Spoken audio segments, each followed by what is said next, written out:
처벌될 거고. 근데 그게 국가 사회 모든 기능을 왜곡하고 그다음에 이 판결이랄지 이런 일련의 사건에 대해서 우리처럼 이미 이제 중년 넘어가고 이런 사람들이 아니라 성장하고 있는 학생들이랄지 국민 대부분에게 정의나 도덕적이나 뭐 이런 거에 대한 희망이나 이런 걸 없어지고 허무주의, 패배주의 뭐 이런 게 만연되고 세상이 다 그런 거 아닌가 이런 생각을 갖게 되고 그렇다면 희망이 없는 사회가 되지 않겠습니까? 뭐 저는 그게 좀 안타깝다는 거죠. 이거는 제가 놀랍게 생각하는 건데요. 존경하는 거예요. 뭐냐면 지금까지 자기가 기대했던 거 하나도 이루어지지 않았고 이 정도까지는 그래도 얻어야 되는 열매 아니냐라고 했던 거 하나도 없는데 후회를 한 번도 안 하더라고요. 제가 이제 같이 거리를 다닐 때가 있어요. 그러면 사람들 반응이 있잖아요. 모두 다 호의적인 건 아니잖아요. 그래서 뭐 적대감을 보이는 사람들도 있거든요. 그럴 때 보면 이분이 뭐 이렇게 화도 잘 내지 않아요. 그리고 같이 이제 저번에는 지하철을 타고 가는데 일행 중에 변호사님만 떨어졌어요. 혼자 이렇게 있는데 사람들이 다 알아볼 거예요. 아는 척은 안 하지만 예, 사람들의 시선이 있거든요. 굉장히 이제 당사자가 아니고서는 굉장히 곤란한 지경에 빠져 있는 거거든요. 자기 생업 다 잃었지. 자기가 그동안 쌓아왔던 사회적 기반 다 허물어 버렸지. 예, 그리고 생업에 복귀할 수 없어요, 그분은. 예. 이 사회의 주류들 절대 끼어들지 않습니다. 정말로 보이지 않는 뒷골목에 놓여있는 건데도 후회를 안 하시더라고요.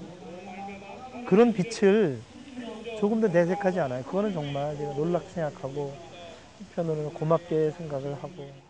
이번 사건을 겪으면서 어찌됐든 사회적으로 상당히 저 아래로 이제 내려오신 건데, 그리고 이제 사제단을 만나면서 이게 그 전에 삶에서 전혀 접해보지 않았던 이제 분들을 많이 신부님들이나 아니면은 또 어려운 사람들 그리고 시민단체 분들 이런저런 분들을 많이 이제 겪으면서 조금은 그 본인이 그동안 살아왔던 삶하고는 다른 삶을 사는 사람들을 많이 좀 겪었을 것 같은데 그분들을 보면서는 어떻게 좀 제가 검사 사직할 때도 뭐 안에서 좀 말린 분들이 있었지만은 저는 그렇게 생각하거든요.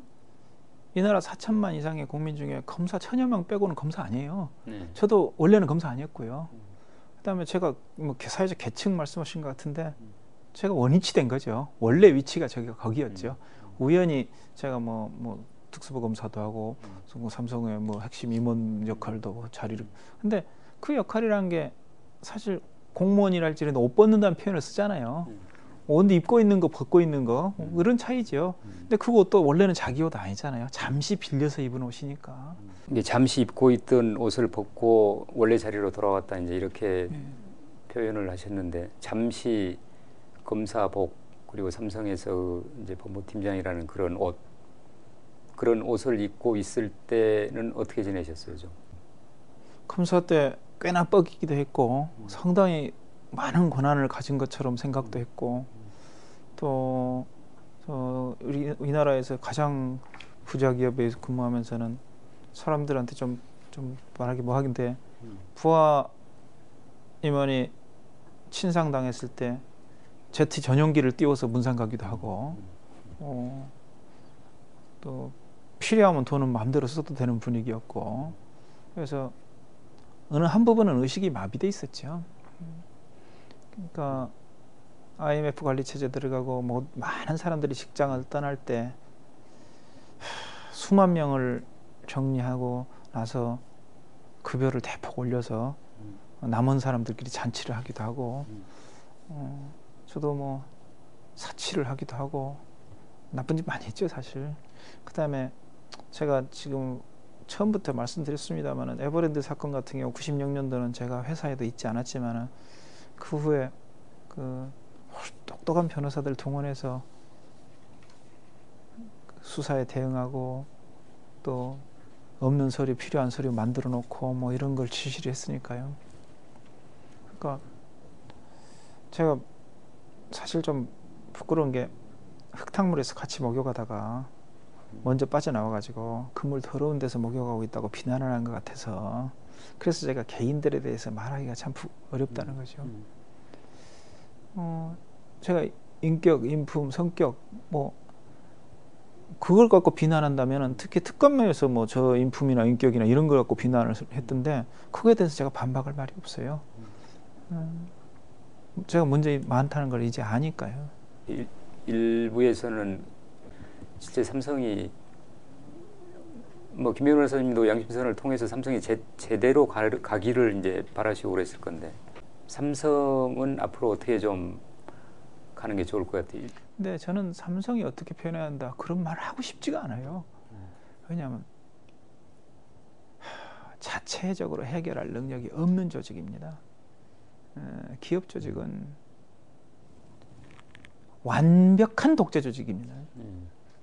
뭐 형식상으로는 이사회나 주주총회에 의한 통제가 있는 것처럼 돼 있지만은 최고 권력자에 의한 완벽한, 왜냐하면 영업이라는 게 사실상 전쟁터기 때문에 효율만을 숭상하기 때문에 합법이든 불법이든, 불법이나 위법이나 반합법이나 적발되거나 문제만 되지 않는다면, 또 혹시 문제 되더라도 해결할 수만 있다면 이익이 되는 무슨 짓이든지 할 수 있는 조직이거든요. 그래서 기업들어 뭐 사회적 책임이랄지, 뭐 복지 부분에 대한 어떤 사회적 안전망에 대한 어떤 책임을 다하라, 또 이런 요구를 하는 것 자체가 저는 어불성설이라고 보거든요. 기업들은 너희들 영리치구를 위해서 장을 열어주고 마음대로 하라고 그러는데, 위법, 범죄나 저지르지 말아라. 세금이나 제대로 내고, 그러면은 투자하면서 일자리 늘리고 세금 내고 결국은 국가사회에 기여하는 거죠, 그게. 하여튼 삼성 사건을 거치면서 김 변호사께서도 많은 그 외적인 변화도 있었고 또 내적인 변화도 있었을 건데, 어떻게 앞으로는 어떻게 사실 겁니까? 저는 제 인생, 앞으로 인생에 대해서 계획을 세우거나 할 수 있는 상황은 아니죠. 제가 이런 상황이 될 거라고 뭐 희망하고 계획 세우고 그런 건 아니니까요. 그래도 변호사 자격증이 있으니까 일단 변호사 활동은 하실 거고요. 자격증 있으면 사실상 활동할 수 없으니까. 네. 왜냐하면 변호사라는 게 사건이 있어야 변호사인데. 아니 뭐 무료 변론도 하고 무료 변론은 할 많이 하고 있어요. 네. 많이 하고 있는데 뭐 보수를 받거나 안 받거나 그거 힘들더라고요. 제가 모르는 부분도 많고. 근데 시민단체 활동은 또 젊은 실무자들 뭐 많이 있으니까 제가 할 역할이 주어지는 때는 또 하고 뭐 그런 거죠. 불가능한 일을 표현하는 말 중에 계란으로 바위치기라는 말이 있습니다. 그런데 계란으로 바위를 쳐서 그 바위를 깨뜨리는 방법이 있다고 합니다. 그 바위가 깨질 때까지 내려치는 것이죠. 사실 어찌 보면은 가진 것 없고 힘없는 사람들이 가질 수 있는 희망을 역으로 표현하는 그런 말인 것 같습니다. 김용철 변호사는 사실 지금까지 이번 삼성, 거대한 자본 권력인 삼성과 싸우면서 그런 식의 계란으로 바위치는 그런 삶을 계속 지금 살아왔습니다. 앞으로도 이렇게 상식을 가진 일반 사람들이 계란으로 바위를 쳐서 바위를 깨뜨리는 그런 날이 언젠가는 올 것을 다짐해 봅니다. 감사합니다.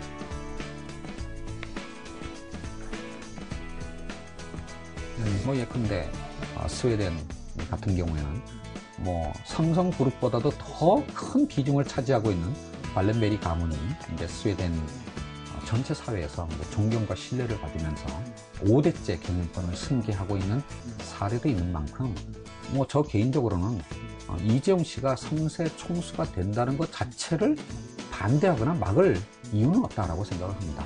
다만 그 과정이 결국 우리 사회 구성원 모두로부터 동의받고 신뢰받는 그런 어떤 과정을 거쳐서 이루어진다라고 한다면 그것은 모두에게 바람직한 일이라고 이제 할 수가 있겠는데, 그러기 위해서는 스웨덴의 발렌베리 가문이 했던 것처럼 이 삼성그룹의 총수 일가가 지금까지처럼 밀실에서 숨어서 이른바 황제 경영 수업을 하는 것만으로 그러한 어떤 전제 조건이 달성되지는 않을 것입니다. 발렌베리 가문처럼 정말 사회의 다양한 구성원들과 다양한 방법으로 만나고 대화하고 소통하는 과정에서 우리 사회가 삼성그룹에 뭘 원하고 있는지를 확인하고 그리고 그것을 어떤 방식으로 수행해야 될 것인가를 확인하는 그런 과정을 거쳐야 된다고